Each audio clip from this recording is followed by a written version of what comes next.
Okay. Okay, good afternoon, everyone. Hope you can hear me.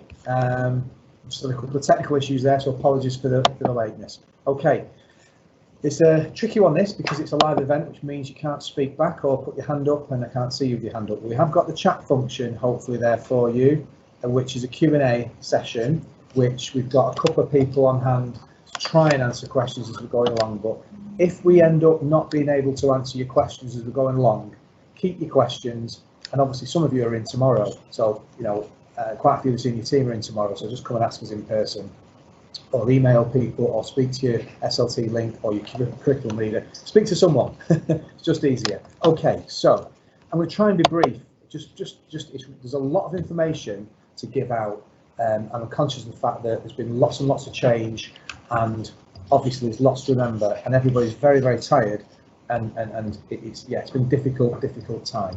So, just to reassure you, whatever I tell you now in the next few minutes will be followed up with something in writing, okay? I'll initially do that via a letter that I'm sending out to parents probably tomorrow now.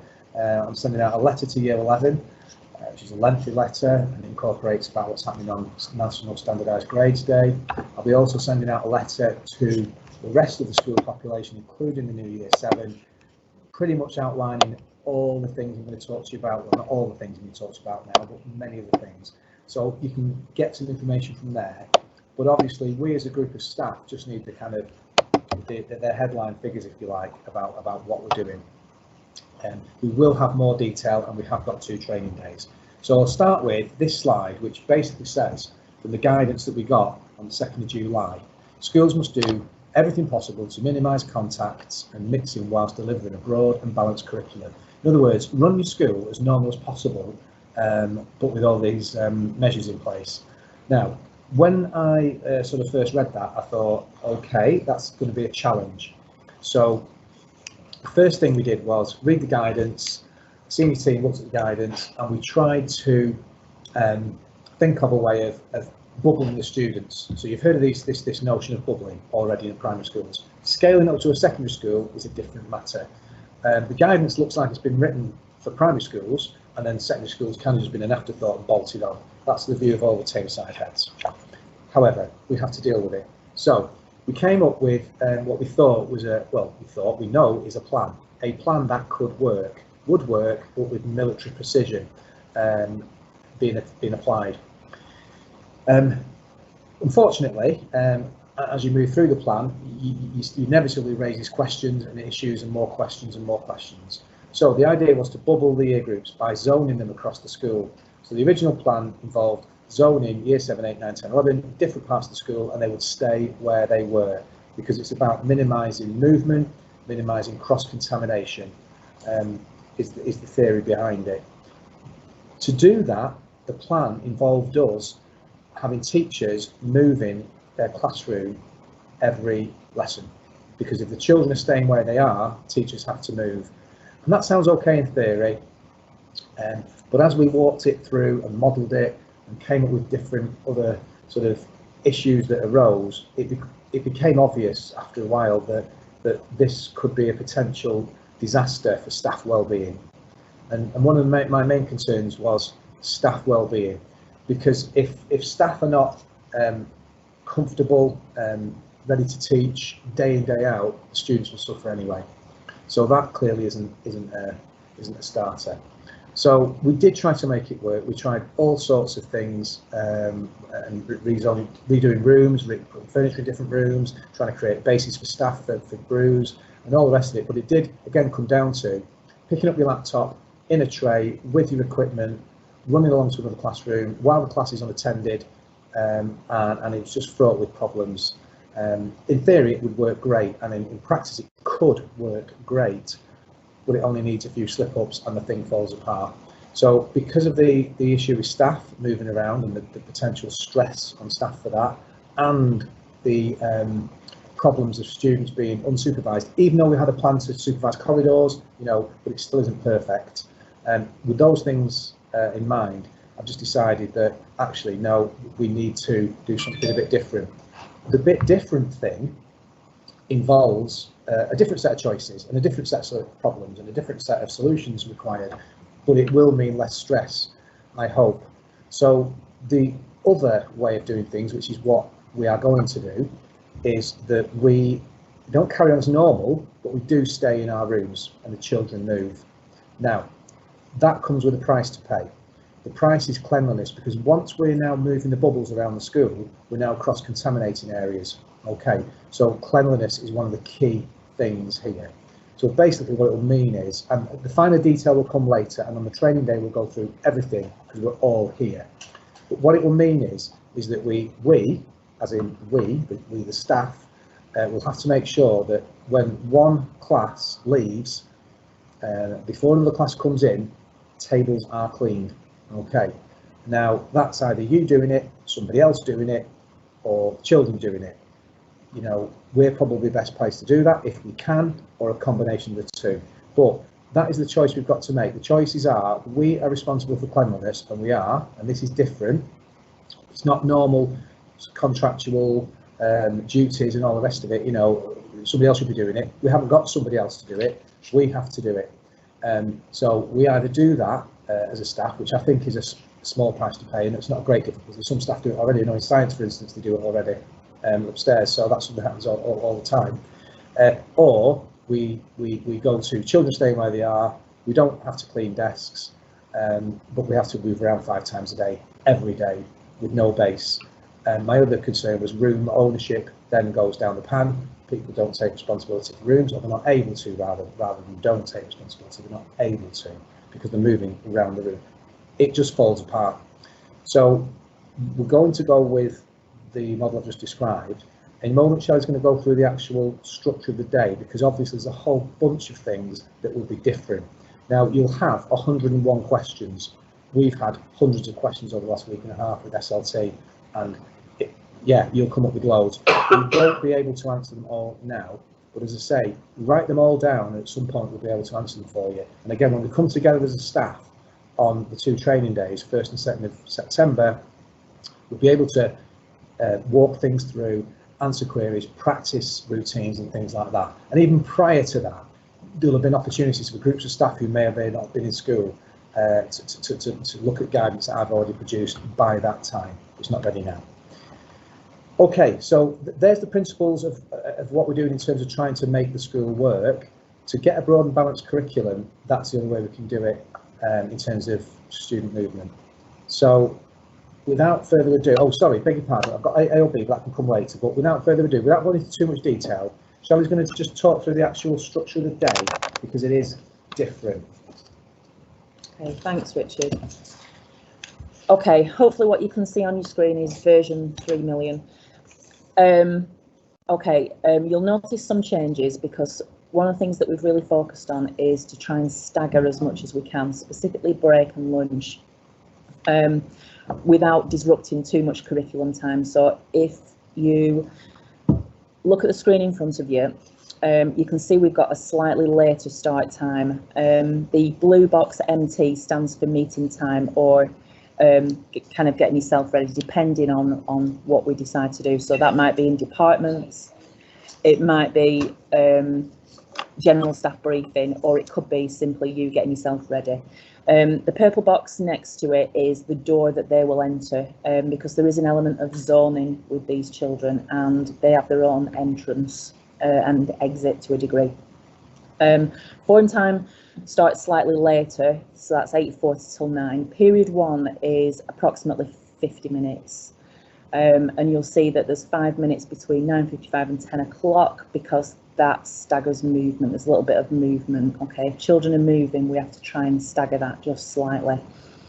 Year 10 and 11 have probably got the least disruption, because they've got period for period 2, they've got a 60-minute lesson with either a break at the beginning or the end.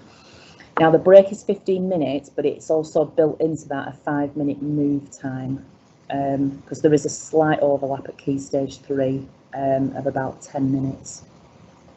Period 3 should be relatively normal, but that is 50 minutes. And then we get to period 4 and lunch, which is staggered. Lunch is 30 minutes, but there is some movement built into that to get them in and around the building. We only have realistically 2 spaces for lunch. We've got the dining room and the main hall, which will be used on a cycle.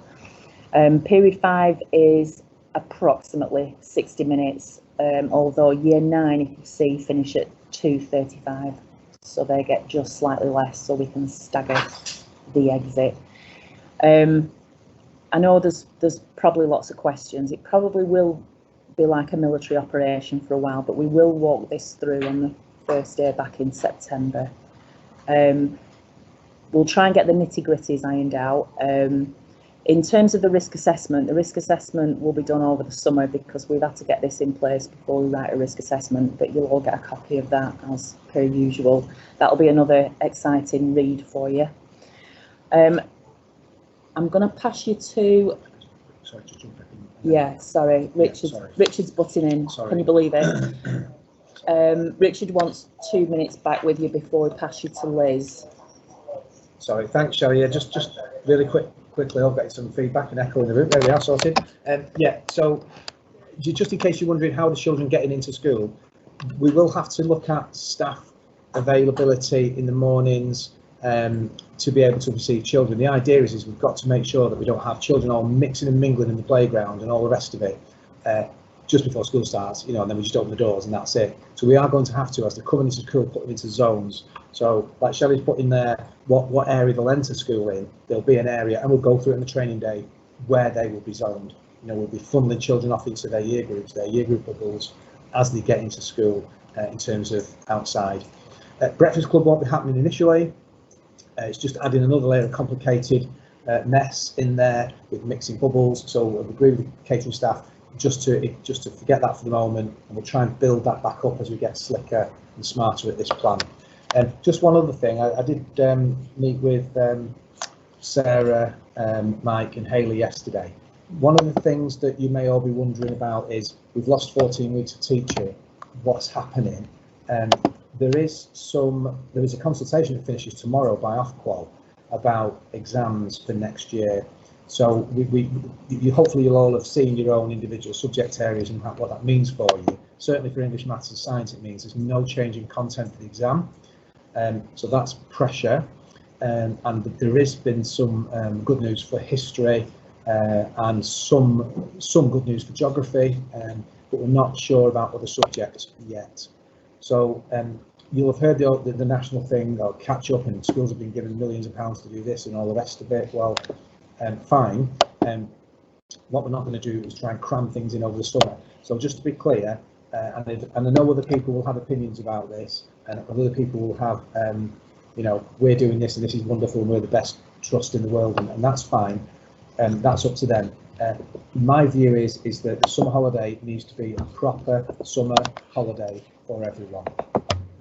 Now, I know that some individual staff might want to bring some students in, perhaps, but if they want to do that, they need to speak to myself or Shelley, please, because that needs arranging, and that's fine. But there's no expectation whatsoever for us to be running catch-up classes or anything. So your next question is, so how are we doing that then? Well, the intention is, and this has got to be in agreement with the Maths, English and Science faculty, is that Year 11 have missed a lot. The new Year 11 have missed a lot, and certainly the content in Maths, English and Science not being reduced, that means we've got to somehow make that content time. So that the intention is to run Tuesday, Wednesday, Thursday at period 6 for them in those subjects, but not just in those subjects. We've given over some of that time to an option subject as well, because again, we're not clear on exactly what's being left in and left out of the exams. So again, more detail about that to come. I just wanted to kind of tip you off in case you all have friends and everything else in other schools and they're doing different things. We're not ignoring Year 11, but again, those are things that we need discussions with staff about that. Okay, so that's that. Last thing from me, I think, was the bit at the beginning of the day. We put in there, it says PPA time. It's not technically your PPA time, it's just extra time Shelley's built in to give some breathing space to staff in the morning. But it gives us more flexibility as a staff to have a briefing if we need, we might need more briefings at the beginning of mine, so we can have a short briefing.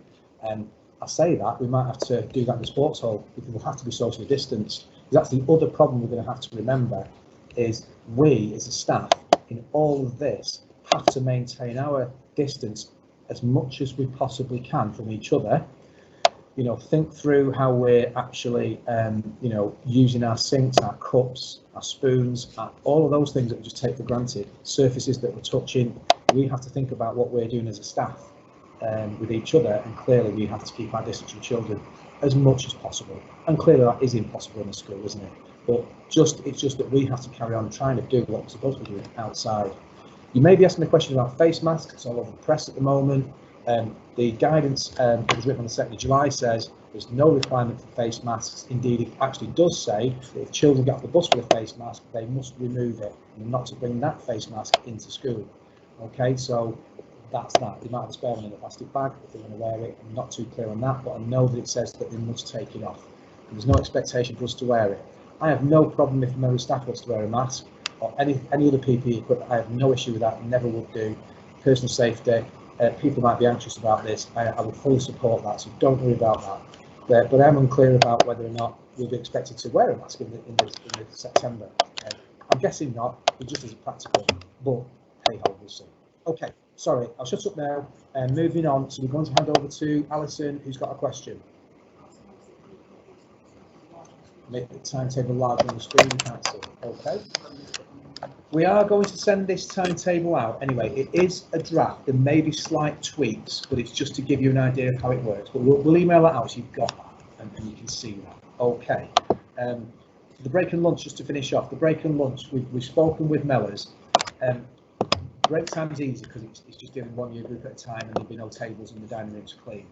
Lunchtime, we'll be bringing each year group down one at a time, but it will be kind of grab and go food. We know what I call, you've heard me say this, scoopy food. So Sylvia, you're asking, do you want carrots without love and all of that? We won't be doing that for the first few weeks. It'll simply be pasta, sandwiches, grab food type stuff. Yeah, and then we'll see what happens over a few weeks. Okay, over to Liz. Hopefully you ready, Liz? Hello. Hi, thank you. Okay, so as with everything, there will be an updated COVID-19 formal behaviour policy, but I just wanted to summarise some of the points that will be in that policy, because I'm sure that these might be some of the questions that you might be asking when you get to look at that timetable a little bit more.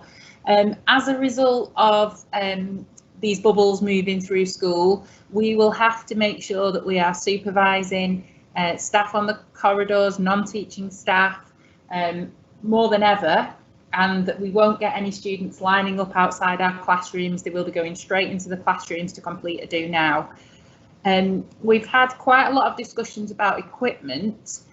Students will be expected to bring all of their usual equipment, their normal equipment, including a reading book or a calculator if you're in year 7 and 8, but they will also need to bring a bag which they will carry their books in, because a lot of the time students are going to take responsibility for their exercise books, because otherwise we'll be handing them in and out and there'll be lots of cross-contamination. I think Alison will talk briefly about how we will mark student work, but they will be expected to carry their books. We are also going to put out to parents an additional preferred equipment list, because we want students to have, where possible, their own glue stick, their own pencil crayons, their own pencil sharpener, and their own pack of tissues. And particularly that last one, I know it seems quite obvious, but if we do ask for all students to have their own pack of tissues or a couple of tissues in the blazer, then we're reducing the cross-contamination. Normal uniform expectations will be in place, and the guidance clearly states that. So we will follow our normal high expectations with uniform. There will be an exception to do with PE that I'm sure Richard and Shelley are just fine-tuning, but students won't be getting changed for PE as they would have done. So it is likely that students on the day that they have PE will come in their PE kit. But other than that, it will be normal formal uniform expectations. Because of the staggered breaks and staggered lunches and the complexities behind who will and won't be available at different times, all detentions will have to be after school. You would not be able to do a break detention because your break time might not necessarily be at the same time as the student's break. So all detentions will be after school.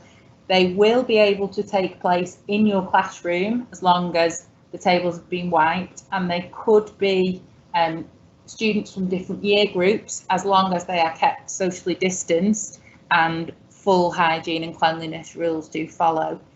There will be an initial on-call system, which will be manned for the first 2 weeks by SLT and progress leaders, because for obvious reasons the traditional parking system that we have in our departments might not be available. If you need to exit a student from your class and your head of department is teaching a different year group, we can't just insert a student into a class from a different bubble. So there will be an on-call system to support the removal of students who've got to strike 3 or for any other issues. We can't have obviously students wandering around school, so we will look at a kind of parking where possible within your department, but it might be that somewhere down your corridor you have to park a student rather than it being specifically within your department. We will still operate stage 2, but it will have a lower capacity because we have to keep students apart. There will be a range of year groups in stage 2, so they will be completely socially distanced. All stage 2 work will be completed online. There will obviously be, for some of these students, a backlog of online learning, but also work will be submitted online, emailed to a student, and they will email it back, so that there is minimum kind of movement around the building and minimum cross-contamination. There will also be some limited access to the learning support area of Headway, that breakout space in the middle for our most needy students, but this will be in line with the risk assessment that Shell is producing, and any SEN or progress leader requests will have to come through myself and Rachel. For obvious reasons, there won't be a drop-in facility to progress leaders or to the Headway space or to Sarah Vella. Things will have to be dealt with slightly differently. Sarah Vella will still operate, but it will be on an appointment basis, and so it will be a kind of more formal process for pastoral support in school. We will initially pause red cards, and the theory behind that is that it would be very impossible really to do a break and lunchtime detention for every year group in different rooms. So we're hoping, because there are only 180 students on break at any one time or lunch at any one time, and that the supervision of that will be slightly tighter and they won't have as much freedom in a way. We're hoping that we can pause the red cards and still have reasonable behaviour at break and lunch. Obviously we will review that, and if we feel we need to do something different, we can do that. All of this will go into a formal policy, and there'll be a couple more additions as we go through, I'm sure, but I just wanted to kind of summarise the main points of the amended behaviour policy, because I thought they'll be the kind of questions that would come out from this.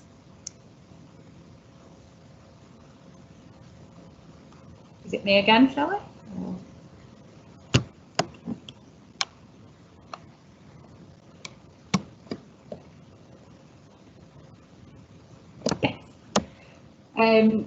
Okay, so I know we've already had a question in the Q&A about how students are going to get familiar with this, how all of this. We're going to drip feed information throughout the holidays. There'll be some information over the next couple of days to parents, and then more information the week before we return to school. But the plan for the first week back, and this is across Tameside, is that the Monday is bank holiday anyway, but the Tuesday the 1st and the Wednesday the 2nd of September are inset days across Tameside. On the 3rd of September, that will be our Year 7 transition day. Students have not yet, there's been a select few of Year 6 students who've been into Headway over the last few weeks, but we're going to make it an exclusive day for our Year 7s to have a formal transition day on that day. So if you are a Year 7 form tutor, on Thursday the 3rd of September, you will be involved in the transition day. And again, there will be more information to follow regarding that. Form tutors of 8 through to 11, you will be involved in a form tutor transition meeting on that day. So on Thursday the 3rd of September, where students in your form will be allocated a 10-minute slot, and you will meet with them in a kind of parents' evening style setup in the sports hall, where we can kind of touch base with the students really and make a little bit of evaluation of where they are, get them in the building before we bring them all in together, and give them a chance to evaluate their own academic progress, their own emotional well-being, and it'll allow you as a form tutor to re-establish that relationship with the student and meet them on a one-to-one basis. It will give some of the students the confidence to come back into the building, and it also will give us the opportunity to start to find out what issues we may face when they come in for their first full day back. So again, this will be told to parents this week, but further information about their appointment time and all that will come much closer to September. And then the plan is that on the Friday, all year groups are in full time, and that will be where we get the military plan in place.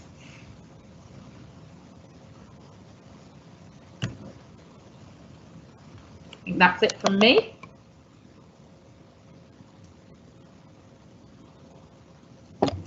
Thanks, Liz. Just to chip in on your last bullet point, as people might be wondering, we've got everybody in on the Friday. Just to explain why we're doing that. Obviously, we need Year 7 in, as you've explained, and the touching base idea with tutors is a brilliant idea.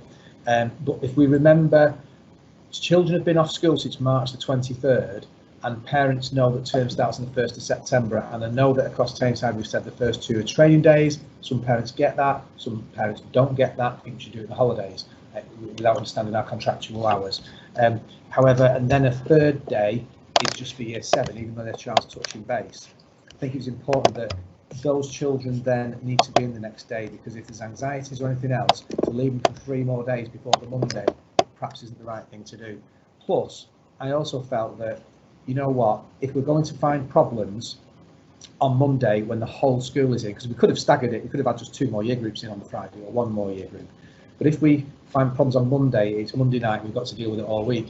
If we get in on Friday and we find problems, we've kind of got the weekend to think about things, and certainly SLT have got time to talk about things and fix anything before Monday comes, rather than just having it overnight. So those are the reasons. I just felt that I didn't want to leave parents, you know, I suppose criticism, if you like, as well. You could be critical. Well, we've been short, we've not been in school since March, and now you're telling us we can't come back into the following week. And I felt it was important that they, you know, we're trying to get them as soon as we can. So that was that. Okay, thank you very much. Over to Alison next, I think. Thank you, Alison. Just swapping places whilst trying to socially distance, which is proving challenging in the conference room. Here we're running on the back. There we go. We've got a good joke we can tell while we get here, Alison. No, you're here. Excellent. Thank you. Right, the screen should have changed now. One thing that we're really aware of is that when we hit the ground running in September, we've got to have what could be called the shadow curriculum prepared and ready to go. We've done a lot of work with students up to date now, working on teams. We want to keep that going to make sure that we do this as effectively as possible. So what our plan is at the moment is that we're going to continue online learning, because there's going to be some situations that arise, probably in the first few weeks almost, where we've got to address the issue and actually start doing more online learning with students. So what the plan is at the moment is we're going to set up individual subject classes for all teaching sets for September. We'll do that over the summer. We've found that where we've got individual teaching sets at Key Stage 4, it's really easy to look at your assignments, set them, look at the grade books, and then mark that work and feedback. However, where we've got the ones that we've set for Key Stage 3, where it's a teaching set that's not bespoke to your particular class, when you've got to try and mark your work, you're having to scroll through all the other subjects to find it. So we're going to make them more bespoke for your individual teaching sets based on, so you'll have your own class list almost, so to speak. Once we've got those set, we're going to change our homework policy so that all homework that we set once we come back in September will be done through Teams. So the work will be set through Teams, so all students can access that, and where we do worksheets for homework, they can be submitted again through Teams, and we can mark it that way. That way we're not having to touch pieces of paper or pass on work hand to hand, which is going to make things easier in terms of safety. The other aspects of this, where we've got the word isolation higher up, is that we're really aware there's going to be some situations where we are going to have to do that remote learning aspect with certain students. And there's 4 different categories we've put on here. So the first one is individuals who are shielding for long times. So where we've got current year 10s at the moment, you'll know there's some who've not been in school so far because somebody in their family, their immediate family, their home is shielding, so they're having to stay at home and not come to school. We may well still have some students doing that in September, so we're going to have work available for those students to do once we start back, and we'll probably know the names of those when we start in September. We would have situations as well there where maybe some students then are, because somebody in their household has tested positive but they haven't, they may need to self-isolate for 2 weeks. We're going to be setting work on Teams for them for that self-isolation. What we wanted to say at this stage is that that could happen quite quickly. So we're suggesting that curriculum leaders have a look at their curriculum plans for each sort of block of time, so each half term or maybe longer, depending on how many different topics you teach in half term, and prepare like 2 weeks worth of work almost that matches the curriculum you're doing, so it's not on a different topic, but it's something really simplistic that can be set on Teams that kids can access, they can actually submit, staff can give feedback on really quickly and easily, but means that they're not actually missing out on content they should be covering. What we also thought was really important is that staff should now start to bear in mind that when you're preparing your lessons for September, because there may be this sudden need to change from working in the classroom to working remotely and online, that as you prepare resources, bear in mind that you may have to quickly switch to being online. Therefore, if you make your PowerPoints ones that can be easily adapted or suitable for that purpose, and any worksheets you're doing, make sure you've got them available electronically so they can be added as Word files that students can edit, something along those lines, just like an awareness that things could be very different very quickly to what we're used to, and we've got to be able to sort of react to those without any stress or any pressure and immediately. There's other situations where we could have a whole year group where we end up closing school to a year group because that bubble has had to go down. If that bubble goes down, we will be delivering those lessons starting off at the start of the week with a live lesson for your group, almost just a little snippet. It could be a pre-recorded part like I know some of the staff in science have done, maybe 10, 15, 20 minutes where you introduce the key concepts you're trying to go through, and then for the rest of that week it'll be work they do through Teams so they can access, so it's not too onerous and is manageable, but the kids are still getting the diet and the curriculum they need.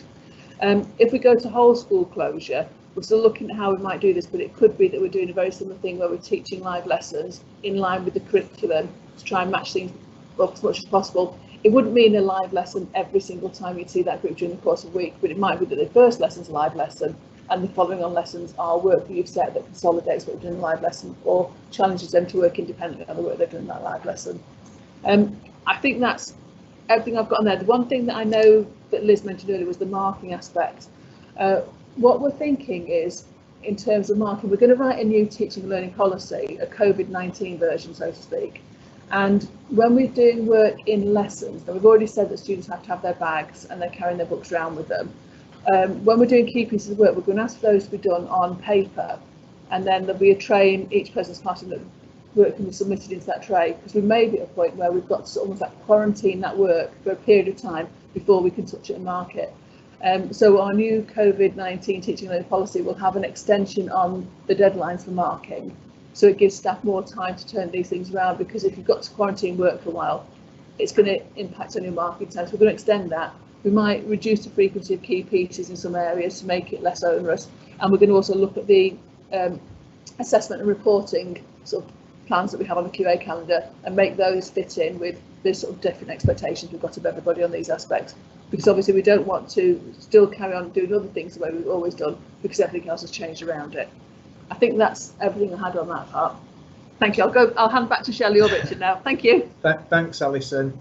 Okay, so sorry that we're talking at you quite a lot. I know there's a few questions coming through on the Q&A, but as I say, we'll send this PowerPoint out to you, or a link to get it somewhere. So just to summarise before we finish on AOB, just, you know, there is a lot of change. There are a lot of changes, and this will be very different. And I'm conscious of the fact that we will all have to do things very differently for quite some time, and therefore we won't be needing the additional stresses of the normal school year. So things will drop off, and we will reintroduce things like extracurricular activities, for example, and things like that over time, because we simply just can't do it.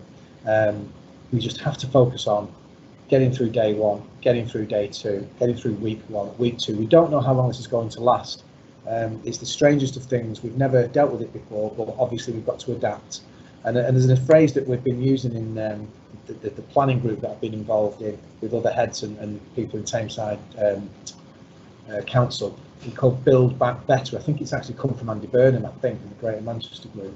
But it's this business of, here's an opportunity to actually do things better. For example, things like homework, we've now developed as a staff and getting much better at using the online learning and the teams and all the rest of it, and assignments, and setting that rather than giving out bits of paper that get lost. Could be the future, and more efficient. So there's lots of little things that we'll get better at.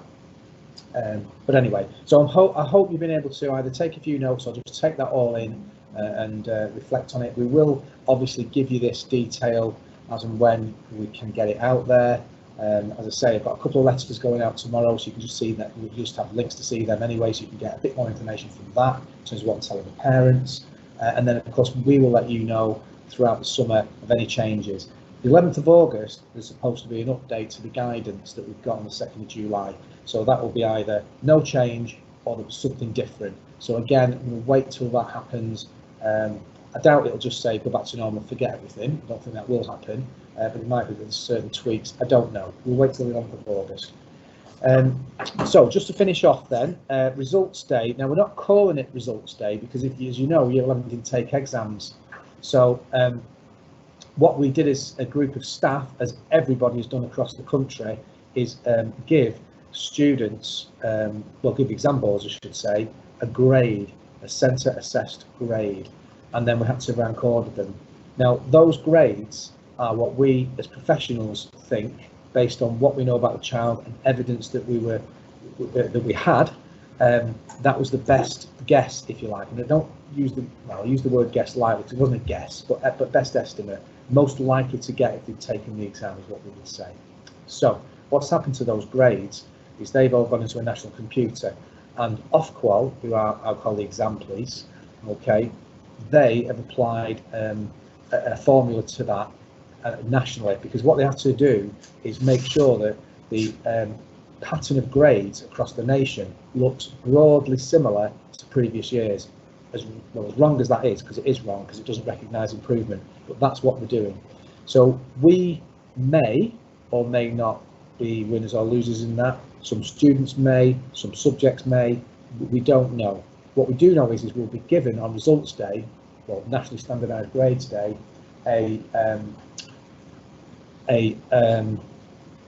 what's it called? A download. So you downloaded from the exam boards the grades that the exam boards will give us. Now, obviously, they may be different to the grades that we gave. We don't believe they'll be that different based on what we put in CISRA, but we don't know. So it's just to kind of let you know. There is a whole bunch of information I need to give to Year 11, which will be going out tomorrow, about nationally standardised grades a day. And that's what we're calling it, because it's not results day, because we didn't do exams. So that's going to go out tomorrow with further information nearer the day. But basically, it will look different.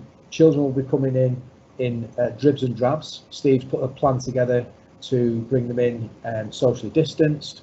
It'll be quite cold, to be honest with you, and we're doing it in a way that actually, unfortunately, it is what it is. So we're not asking teaching staff. In fact, I'm asking teaching staff to stay away. Actually, is what I'm asking. There'll just be SLT and a few admin staff, and that will be it. Why? Because students haven't taken exams. Students have been given grades by teachers. Potentially, if there's issues, that opens up staff to, kind comments and things like that, which is not fair. So I don't want staff that in that firing line if that was the word that I'm going to use. That shouldn't happen, but I'm just avoiding it. So I'm making a decision that please, teaching staff, other staff, and for social distancing reasons, please stay away on that day. Obviously, with myself and Steve, we will let heads of department know confidentially, just as we would do on any other results day, what the grades are, and they can share that with you, obviously, after the embargo time, I think, which is 8 o'clock in the morning, so we can't give them out any earlier than that. But we wouldn't do it until the students have got all their results, which is probably about 12:30, I think, Steve. So we're likely to release the results to curriculum leavers probably in the afternoon on the 20th of August. Okay, but again, it's a strange thing. So what's this? Will you upload this to YouTube? Yes. Okay, we will upload this to YouTube and send the link to you. This is all this. Is this recorded? Oh, right, fine. So you can bore yourself even more listening to me later on. on this YouTube thing. Yay! Okay, so that's that. So it is going to be strange. It is going to be different, but it is what it is. Okay, that's that. Just in terms of on year 11, people have asked me about prom. Well, obviously the prom didn't happen because it couldn't happen because everyone was in lockdown. But what I am doing is writing to year 11 parents, as I say tomorrow, part of the letter, with a very long letter, is I've managed to arrange you can call it a prom if you want, call it whatever you like. It's an evening event at Smokies on the 16th of October. It's been booked. Now, that's if we're allowed to do it. Okay, we don't know. So of course, I'm going to tell parents that that's what we're doing, but we don't know. So we'll know when we know, won't we? But I can't control that because at the moment you can't have mass gatherings more than 30. So we'll just see whether we call it a prom, whether we call it a reunion. I don't know. But let's just, it's booked. Something's booked. So I'll let the students know something's booked. It's in the diary then, and then we'll deal with it as and when. Okay. Now, this is the strangest of things, isn't it? We would normally all be in Keith's room now, and we'd all be there saying goodbye to staff who were leaving and giving out cards and prezzies and all the rest of it. It's a real shame we can't do that. But I do want to mention staff who are leaving us. And I know that there's been individual collections around the school, and I think cards may have been, or maybe on their way. If that's not already happened. So yes, just coming up to, we've got teaching profession. Unfortunately, we're finding that there's less and less graduates coming into the profession. It's been a downward trend, but you know, part of our job is to try and inspire the next generation of teachers, and we hope that we do that. And in fact, we've got 2 ex-students, haven't we, who've come back as teachers, and that's brilliant. We've also got one of our support members of staff that came as a curriculum tutor, maths curriculum tutor, and would she have thought 2-3 years ago she'd be doing this? And Rachel, yes, I'm speaking to you. Rachel Dentith. Rachel, as I'm sure you'll appreciate, those who've worked closely with Rachel will know she's absolutely phenomenal at what she does, and she's taken on you know, difficult students. She is as tough as nails and is going to be an absolutely fantastic teacher, I am sure. So Rachel, I know that the maths department have met with you today. I know you're saying your goodbyes with them tomorrow, perhaps, but I just want from all the staff to say, wish you all the very best in your teacher training career, and who knows, we may see you again in the future. Who knows, but best of luck. Are we having a round of applause? Thank you very much. Caroline Bass, I know Caroline had a little baby girl.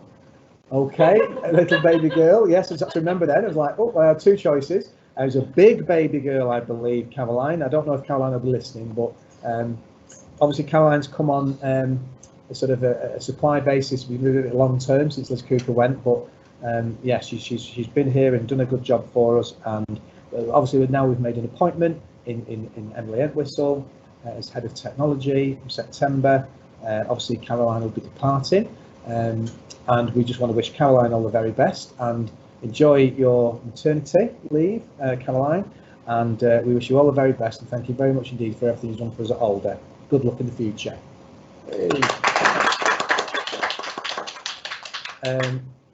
Jenny Clancy. Jenny has got a new job in Leyland, and she has. I'm just looking back when I was doing the references. It's crikey, it's over 10 years now. How time flies. But again, Jenny, a long-standing member of staff, totally committed to the students, done a lot of work, particularly with the extracurricular fields, and organising concerts. And one of the things I really liked in recent years was the carol concert at a church, which I think is proper as a Catholic anyway. Even though it was a C of E church, I'll let you off. But you know, but no, it's fantastic.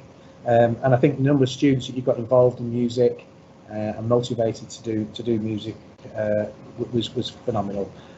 Just stepping up to help Droylsden High School again shows your adaptability, if you like, and your versatility.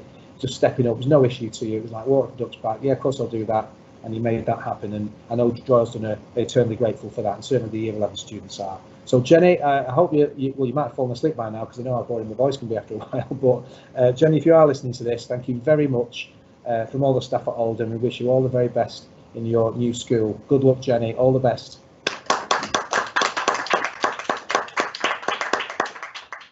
And finally, we come to Stuart Halliday. some of you may not know, but Stuart is actually retiring, properly retiring this time, I hope, Stuart. And Stuart has been a teacher for many, many years at Hattersley High School, joined Alder in the transition in 2001, and up to sort of last couple of years, Stuart was a teacher here as well. And Stuart sort of retired from that and became a support member of staff. And actually, Stuart, you don't know this, but I was talking to Bill Kelly yesterday from Mellors. We were talking about logistics of how we're going to, sort lunchtime and break time and all the rest of it. And he was talking about our system is brilliant. Our school, he said, is one of the best schools, or probably the best he's ever seen in terms of discipline and order and how we run lunchtimes. He says, and that chap, he turned around, he says, and that chap there is bloody brilliant, he said, meaning you. So yeah, take that as a compliment, Stuart, for your work on the queue in the dining room. But no, Stuart, again, I hope you enjoy. I hope you are retiring for now and doing your gardening and golf and everything else you want to do in life.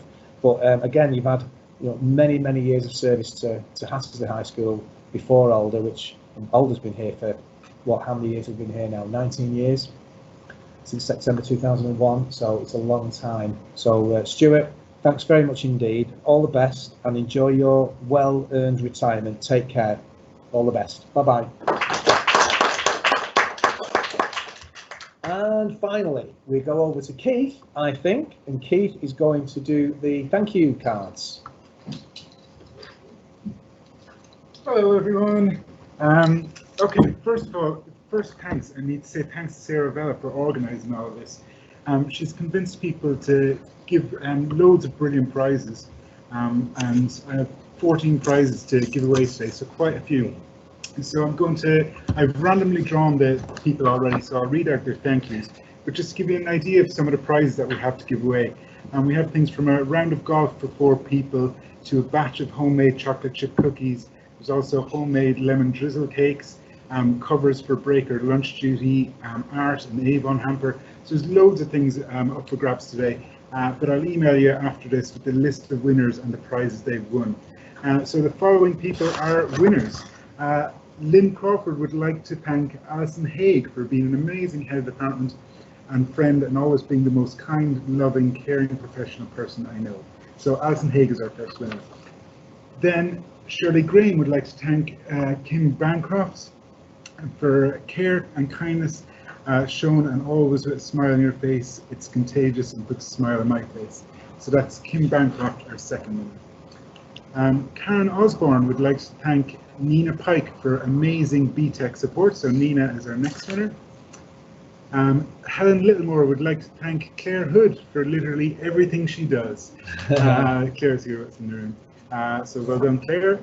Alison Edwards would like to thank Georgie Bates. She's been brilliant on reception and has made amazing progress for her first year. What a baptism of fire.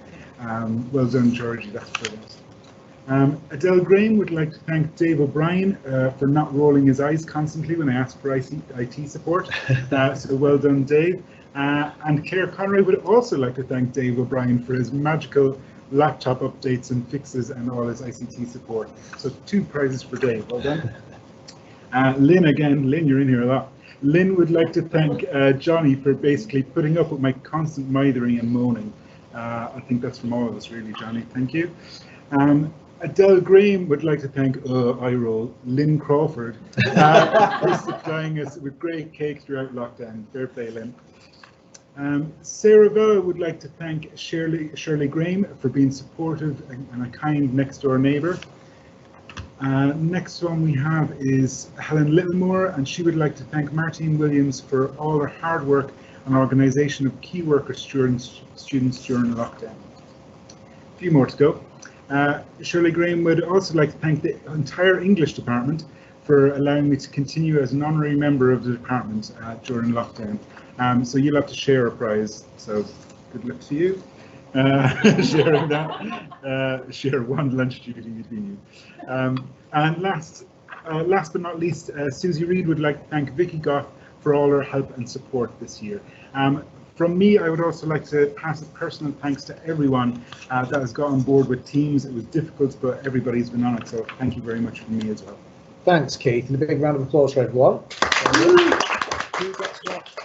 Who gets what prize, Keith? I'll send a list around to everyone, so I'll send an email of all the prize so everybody knows who gets what. I've got a dog-eared piece of paper if somebody like to trade it for that golf prize. No? Thank you very much, Keith. Okay, so just to finish off, just want to say any final words, just finishing off. Obviously, I know that many of you will be in touch with your staff throughout the summer. One thing I would say is have a proper break. However, please, if you can, just occasionally check your email at some point, particularly after the 11th of August, because we haven't sent out the details of the training days yet, because I haven't even got around to structuring them yet. And there's plenty of other things that may change. So just a case of watch this space, but there is no expectation to work. The expectation is to have a break. I think everybody's mentally drained. Okay, I'm in tomorrow. A number of us are in tomorrow. I may see some of you tomorrow. Failing that, I want to wish everybody a happy holiday. Okay, take care of yourselves, everyone. All the best. And if we don't see you before, I will see you on Tuesday, the 1st of September. All right, so take care, everyone. Have a great summer. Thanks very much. Bye.